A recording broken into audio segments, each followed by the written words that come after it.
Hi viewers, welcome to Telugu wallet. సాధారణంగా TV షోలలో బాగా entertain చేసే షో ఏది అంటే అది ఖచ్చితంగా బిగ్ బాసే. బిగ్ బాస్ హౌస్లోకి ఒక్కసారైనా సరే అలా వెళ్ళి వస్తే బాగుంటుంది అని చాలామంది అనుకుంటూ ఉంటారు. ఇది చాలామంది కల కూడా. అందుకోసం ఎన్నో ప్రయత్నాలు చేస్తూ ఉంటారు కూడా. అలాంటి కలను నెరవేర్చుకోవడమే కాకుండా ఏకంగా విన్నర్గా నిలిచాడు పల్లవి ప్రశాంత్. ఇక ఈ పేరు గురించి తెలియని వాళ్ళు అంటూ ఎవరు ఉండరు. బిగ్ బాస్ హౌస్కి సంబంధించిన ఫేవరెట్ కంటెస్టెంట్లో ఈయన కూడా ఒకరు. అయితే ఒక కామన్ మ్యాన్గా హౌస్లోకి ఎంట్రీ ఇచ్చిన అతను ఏకంగా బిగ్ బాస్ విజేతగా బయటికి తిరిగి వచ్చేశాడు. రైతు బిడ్డ అనే ట్యాగ్తో బుల్లితెర అభిమానులందరినీ కూడా గెలుచుకొని బిగ్ బాస్ తెలుగు 7వ సీజన్ విజేతగా అవతరించేశాడు. అయితే బిగ్ బాస్ ట్రోఫీ గెలిచిన ఆనందం కొద్ది గంటల్లోనే ఆవిరైపోయింది పల్లవి ప్రశాంత్కి.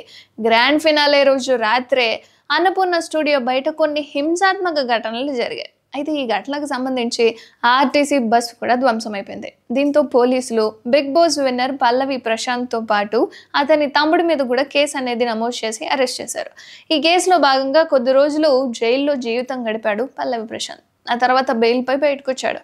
అయితే ఇప్పుడిప్పుడే ఆ సంఘటనను మళ్ళీ గుర్తు చేసుకుంటున్నాడు రైతు బిడ్డ.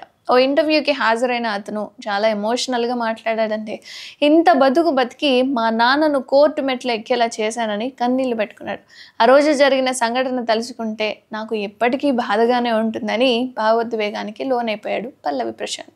ఆ గొడవ ఎవరు చేశారు అనేది నాకు తెలియదని, కానీ ఎవరు చేసినా కర్మ అనేది ఎవరిని వదిలిపెట్టదు అని, నేను జైలుకు వెళ్ళి 4 రోజులు ఉన్నాను. అక్కడ బిగ్ బాస్లో ఎవరు విజేత అంటూ నన్నే అడగడం తట్టుకోలేకపోయాను. నేను జైలుకు వెళ్ళడంతో మా నాన్న బెయిల్ కోసం కోర్టు మెట్ల దగ్గర పడుకోవడం నేను ఎప్పటికీ మర్చిపోలేను అంటూ చాలా ఎమోషనల్ అయిపోయాడు పల్లవి ప్రశాంత్. అయితే ప్రస్తుతం ఇందుకు సంబంధించిన ప్రోమో ఒకటి నెట్టింట వైరల్గా మారింది.